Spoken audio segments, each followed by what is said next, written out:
は海賊王になる男だ。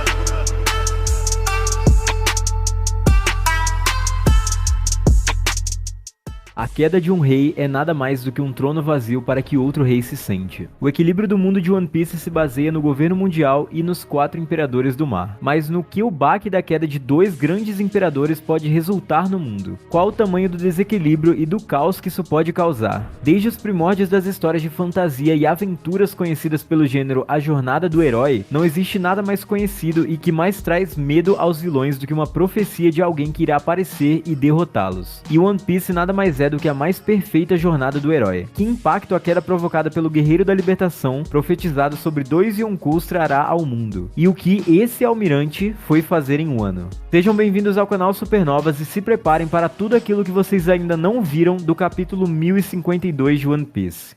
Através da ação, um homem se torna um herói. Através da morte, o herói se torna uma lenda. Através do tempo, uma lenda se torna um mito e aprendendo com o mito, um homem age. Eiichiro Oda. Essa é uma das falas mais geniais e resume o que conhecemos nesse mangá. O Oda sempre utilizou a jornada do herói para contar a sua história e isso é totalmente perceptível desde o início do mangá. Através das suas ações, para muitos, Luffy é um herói. Através das mortes como a de Gold Roger, lendas nascem para serem herdadas como mitos e aprendendo com eles, os novos homens que agem surgem, assim como o Luffy. Acontece que, como sabemos, o tempo da morte de um antigo homem o tornou como um mito ou como um deus, e esse homem foi Nika, o Guerreiro da Libertação. Assim como na frase dita por Oda, o tal mito que foi passado entre gerações direta ou indiretamente criou um mito a ser herdado, uma profecia para que no futuro alguém herdasse e agisse, e esse alguém é o Luffy. Na primeira página do capítulo 1052, vemos através da declaração dos Gorosei que Nika finalmente retornou, e como disse anteriormente, não há nada que assuste mais um vilão do que uma profecia de um retorno e de sua derrota. Como já imaginávamos em capítulos passados, os Gorosei já tinham informação sobre o Nika e já esperavam o seu retorno. Não é à toa que quando Ruzu aprendeu sobre isso em Impel Down, a pessoa que contou simplesmente desapareceu e ele próprio quase foi morto. Isso nos leva a crer que o tal retorno era algo iminente, porém adormecido, pois ninguém havia despertado aquele fruto ainda. Também sabemos que de alguma forma, Oden e Roger sabiam o exato momento em que ele iria voltar. Isso realmente indica que existe uma profecia por trás disso e os Gorosei também sabem. Junto com as declarações do Oda e estarmos rumando para a guerra final, a posição do governo mundial vai mudar drasticamente, principalmente após a notícia que vai abalar o mundo: 2 Yonkous caíram. Mesmo que eles tenham o plano de invadir o Wano e tomá-la diretamente, como se segue na conversa entre eles, é impossível pelo fato das fronteiras ainda estarem fechadas. E um deles até afirma que quem tomou essa decisão é muito astuto como um líder. A tomada direta de Wano deve ser feita pelo fato de Wano ser parte do Reino Antigo. Isso claramente, pois está isolada desde o século perdido e foi o maior aliado deles desde aquela época, e a sua abertura ainda esconde um perigo muito grande para o governo. Essa fala também deixa claro que as fronteiras que devem ser abertas são as cachoeiras e a grande muralha que cerca o país. Ou seja, as fronteiras de Wano literalmente são a barreira que cerca o país. Fora que de alguma forma eles também sabem que Zunisha é importantíssimo para essa abertura. Além de ser companheiro de Joy Boy no passado, Zunisha de alguma forma é capaz de abrir as fronteiras de Wano, pois quando Momonosuke disse que não abriria, ele respeitou a decisão e foi embora. Ou seja, ele é importante para que as fronteiras sejam abertas. E é por isso que quando os Gorosei confirmam a informação de que ele se foi, logo assumem que o Wano ainda está fechada. Será que Zunisha tem apenas força bruta ou algum poder ainda maior, tal qual uma arma ancestral? A gente vai falar sobre isso em um próximo vídeo.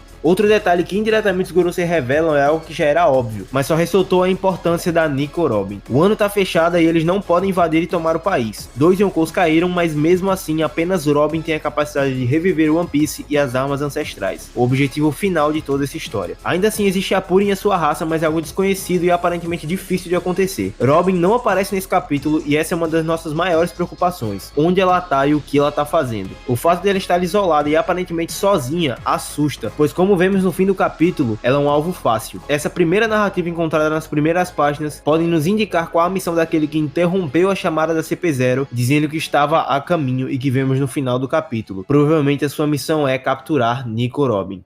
Em meio à comemoração de Wano, nós vemos aqueles nos quais também estavam presentes na guerra do país, Hawkins e Drake. E em meio a essa conversa, descobrimos que Hawkins era o homem com 1% de chance de sobreviver. E de uma forma ou de outra, o Oda deu a entender que o Supernova ainda tinha certa honra, e mesmo se soubesse que a aliança venceria, pelo fato de ter se rendido a Kaido e ter visto Kid não se render e lutar até a morte, ele não queria voltar como um cachorro para arrumar um jeito de sobreviver. Se esse foi realmente o momento da morte do Hawkins, por mais que tenha sido um personagem pouco relevante, ainda ainda assim foi um desfecho interessante pro personagem. Mesmo com o histórico de quase mortes do Oda, seria bom se esse fosse o final dele. Para todos os efeitos, Drake ainda está vivo e pode ser importante para as informações do que aconteceu em Onigashima serem levadas para fora e para os membros da SWORD. Com certeza aqueles que compõem essa organização no futuro podem ser aliados ao Luffy. E partindo para as páginas mais leves do capítulo, vemos passar 7 dias desde o fim da guerra, e o país está guardando as decorações para a próxima festa que irá acontecer no país. Quem fez esse pedido foi Momonosuke, o novo Shogun. Mas uma coisa é meio preocupante sobre isso. Todas as finalizações de arco sempre aconteceram junto com essas festas e banquetes, mas elas sempre ocorrem naturalmente. O que é estranho em relação a isso é a quantidade de menções a esse evento. Diferente da grande maioria, talvez todos os arcos, o Luffy nunca prometeu o banquete depois da batalha, mas pela primeira vez em Onigashima ele falou e prometeu a festa. Tanto ele como agora Momonosuke. Isso é estranho e pode indicar que essa festa não vai acontecer, ou que ainda teremos uma trama preocupante em relação à finalização desse arco. Afinal, nós sabemos quem é que está chegando no país. Ainda mais com a Robin desaparecida até o momento. Inclusive, o capítulo que sucede a promessa de Luffy, quando eles estão chegando em Onigashima, se chama curiosamente A Festa Acabou. Naquele momento era a festa dos Yonkou, mas poderia ser facilmente um foreshadowing da festa do Luffy também sendo interrompida, e isso nós saberemos nos próximos capítulos. Voltando às páginas, vemos a história de um país sendo reescrita. 20 anos de sofrimento, mais a transformação para um novo país, o surgimento de uma nova manhã. Uma das coisas mais bonitas que acontecem é o professor da escola de Wano agora ensinando a verdadeira história do país, sem a interferência do antigo Shogun doutrinando as crianças a acreditar que Oden e os Kozuki eram malignos. Vimos isso lá no início do arco e agora vemos isso mudar. O Oda é muito detalhista. Podemos ver o povo contando a história dos 20 anos, da libertação e da alegria trazida pelas bainhas vermelhas e as crianças podendo beber água à vontade e cidades inteiras se alimentando com os recursos da Fazenda Paraíso. Uma cena linda e com certeza emociona qualquer um que se apegou a esse arco. Algo curioso e misterioso é a citação de algumas pessoas sobre o herói que libertou o país. Como toda a luta aconteceu isolada em Onigashima, os cidadãos do país não puderam ver quem foi o herói que venceu Kaido. O mais incrível disso tudo é um deles dizer, aparentemente é um guerreiro conhecido como Joy Boy. Eu não sei vocês, mas com toda a construção em volta desse nome, nós ficamos completamente arrepiados. Luffy realmente alcançou o título que tanto esperávamos. A sua lenda é comparada a de Ryuma, o grande deus da espada. Mas isso é o misterioso nisso. Assim como sabemos, o Wano sofreu fome, morte, escravidão e miséria por longos 20 anos quase não podendo ser liberta. Que feito tão grande Ryuma teria feito para que a lenda do Joy Boy, que libertou o país completamente, fosse comparada à da dele? Podemos assumir que foi pela vitória sobre o dragão, que se assemelhou à luta de Luffy contra outro dragão, como Kaido, ou pela devoção que o povo tem a Ryuma por ser tão tradicional, que mesmo seus grandes feitos ainda são comparados ao deus da espada. Mas ainda assim queremos ver mais conversas sobre esse samurai e qual foi sua relevância no passado. Espero que os diálogos sobre Zoro nos tragam mais disso.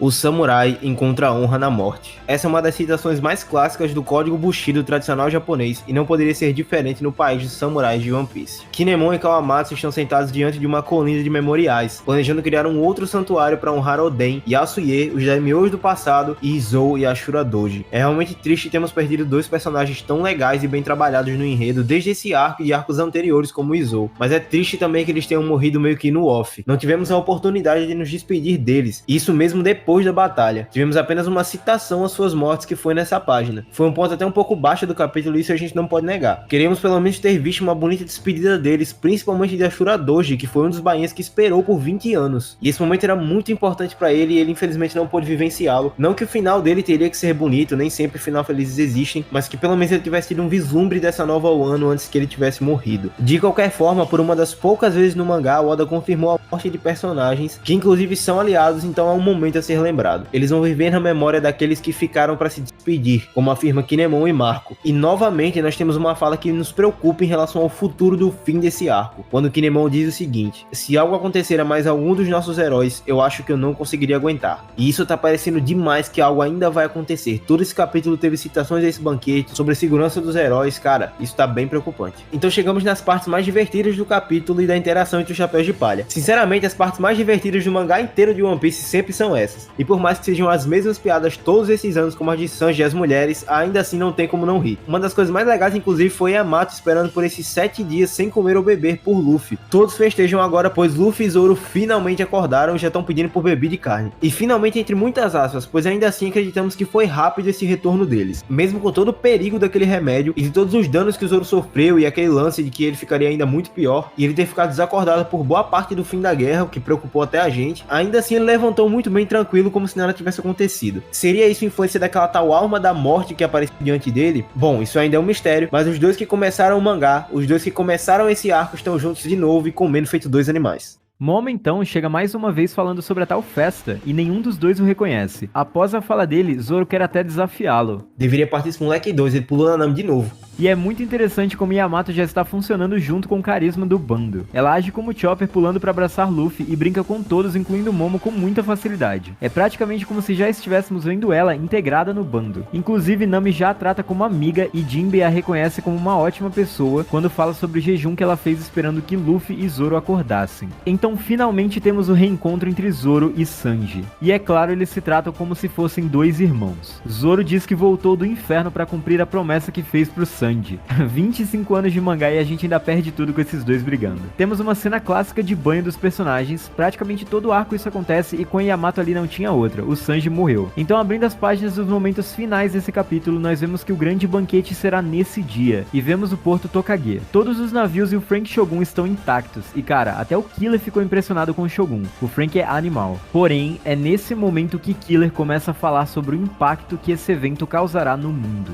Mesmo que o ano seja uma terra isolada, sabemos a facilidade com a qual as informações saem do país. Isso afirmado por Kid e por Law. Com os supernovas tendo sido capazes de vencer 2 Yonkous agora, o perigo ainda é muito maior e eles se tornam alvos de piratas, marinha e principalmente do governo mundial. E os bandos começam a comentar sobre as recompensas dos capitães. E isso é um diálogo bem interessante. As recompensas dos Yonkous derrotados são extremamente elevadas. Geralmente com o que acontece em todo o arco, o Luffy passava a recompensa do vilão a qual ele derrotava, mas isso não quer dizer que adiciona o mesmo valor da recompensa do vilão. E para que fique mais fácil entender, Luffy tinha 500 milhões quando venceu o Katakuri, certo? Mesmo derrotando o primeiro comandante e Cracker, que tinha 980 milhões, só foi adicionado 1 bilhão à recompensa de Luffy. É um valor alto, mas se somássemos os dois comandantes, o valor passaria 2 bilhões. Porém, a coisa aqui é muito diferente, pois estamos falando de 2 Yonkou. Não acreditamos, isso com algumas ressalvas, que Luffy passará a recompensa do Kaido, pois existe um histórico muito grande para a recompensa dele, como seu passado com os Rocks, seus feitos, a tomada de Wano e etc. Pode ser que sim, pode ser que não, mas apostamos que Luffy não passará essas recompensas, mas acredito fortemente que ele pode ser capaz de passar a recompensa de Barba Negra, a não ser que Barba Negra tenha feito a tal bagunça atrás da Pluton que já teorizamos muito aqui nesse canal. Teach, mesmo que tenha matado a Barba Branca, que tinha 5 bilhões e tendo pego seu fruto, ainda assim só tem 2 bilhões de recompensa. Podemos levar isso como parâmetro para Luffy, mas para mim seria interessante o 2.9 bilhões em referência ao Nika da sua fruta. Dá para chutar até um número aqui que eu aposto que seria 2 bilhões 956 milhões de berries, tendo referência a Nika no 2 e o 9 e o Gomu do 5 e o 6. Seria muito legal.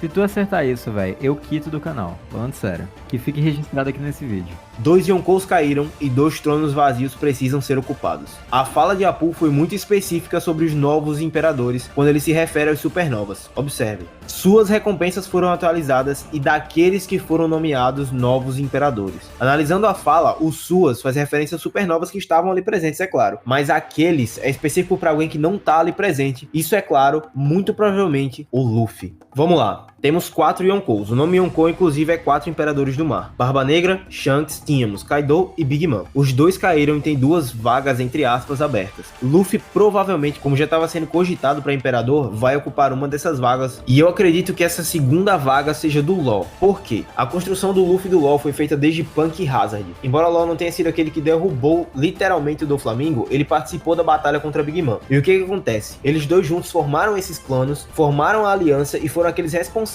pela queda dos 2 Yonkou. O Kid tá ali, mas ele tá ali só de passeio. Tecnicamente ele tava ali no meio da intriga e acabou lutando junto com o Law. Mas até na luta a gente viu que ele foi só um suporte. Law foi quem realmente venceu a Big Mom. E com toda essa construção seria muito incrível se os 2 novos Yonkous fossem o Luffy e o Law. Embora o Law não tenha territórios ainda, não tenha uma grande frota, ele é um cara que tem um poder imenso e que tem uma mente brilhante para fazer planos e estratégias. Não é à toa que todo o plano dele se concretizou agora em um ano. Então seria incrível ver o Law como imperador e conquistando territórios, conquistando uma frota e etc. Mas por que acreditamos notamos que o Kid não tá nem perto de ocupar esses lugares. Até porque na cena que ele olha pro jornal, ele tá com uma cara de decepção, muito provavelmente porque Luffy e Law foram eleitos e ele não. De qualquer forma, o único ali que realmente pode ser nomeado um Yonkou mesmo é o Luffy, mas eu quero comentar uma coisa aqui muito interessante. Como a gente sabe, tem um certo personagem que quando todos os arcos finalizam, ele sobe de patente, entre aspas. Ele era só um pirata, depois virou um pirata conhecido, depois virou um Shichibukai e tá só esperando o trono de Yonkou. Será que depois dessa caçada ao Shichibukai, o Bug vai virar um dos Yonkou? Cara, seria incrível e seria hilário se o Bug tomasse esse posto. A gente sabe que até a imagem dele já vem sendo associada a isso, um cara lendário que na verdade não é lendário coisa nenhuma. Obviamente a gente trouxe essa possibilidade aqui como um meme, mas se acontecer, podem nos cobrar.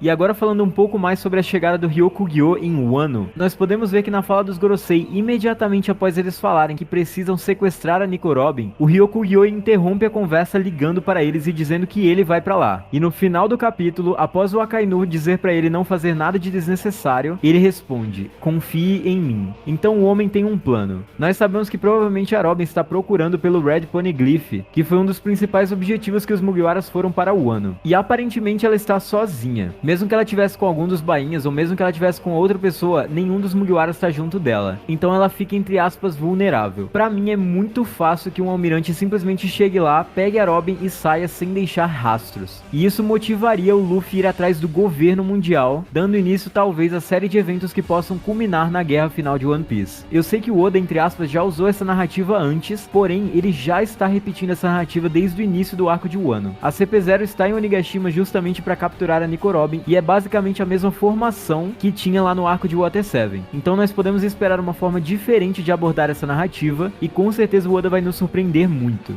Falando um pouco mais sobre a aparência e o que tivemos até agora do Ryokugyo, nós sabemos que provavelmente ele é um dos almirantes mais fortes da marinha e possui uma Akuma no Mi muito provavelmente. Essa Akuma no Mi pode estar relacionada até às plantas, até porque ele voa usando uma espécie de Vitória Régia, muito semelhante até à aparência do Inspetor Bugiganga. Talvez o Oda até tenha usado isso como inspiração. E antes da gravação desse vídeo nós estávamos conversando entre a gente que ele possa ter algum poder polinizador, que faça as pessoas simplesmente dormirem e ele consiga fazer suas coisas sem deixar rastros. Isso justificaria a ida para ele sozinho até o Wano, até porque se ele fosse enfrentar todas as pessoas que estão acordadas em Wano no momento, ele com certeza perderia. Qualquer pessoa perderia lutando contra todos os Mugiwaras e todos os bainhas vermelhas ao mesmo tempo. Então nós acreditamos fortemente que ele vai para o Wano com um único objetivo: sequestrar a Robin sem deixar rastros. E provavelmente no próximo capítulo ele vai chegar em Wano e vai fazer o seu movimento. E é dessa forma que o arco de Wano irá finalizar. E cara, isso vai ser incrível. Depois do Oda fazer o capítulo final, ele pode dormir o quanto quiser, as férias de um mês vão ser extremamente merecidas e nós vamos ficar ansiosíssimos para a continuação dessa história. Estamos na reta final de One Piece e nada mais vai impedir a chegada de Luffy até Laugh Tale e a descoberta do que é o tesouro One Piece.